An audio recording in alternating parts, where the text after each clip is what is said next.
Hello, Trucker Man here. Morning, afternoon, and night. So I catch you whatever time you're at.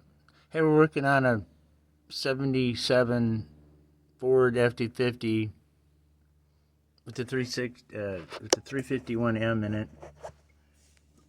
Placing the fuel pump.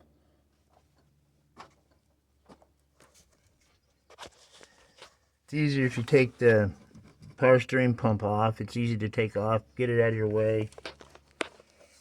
And I started the bottom. There's a stud on the bottom, and I started that first, and then tilted the pump up and got the top one in. And I tried buying a fuel pump at Napa, but they said they didn't have one, and they could get one out of Indiana for like $160.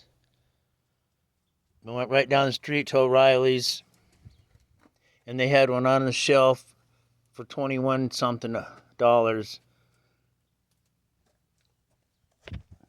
Right there.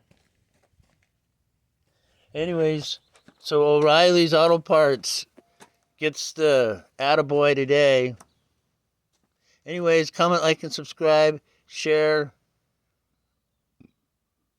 and like my videos, and watch TikTok, Record Stan at TikTok. Anyways, have a nice day, have a nice life, happy tow trucking, and working on your plow truck. Bye.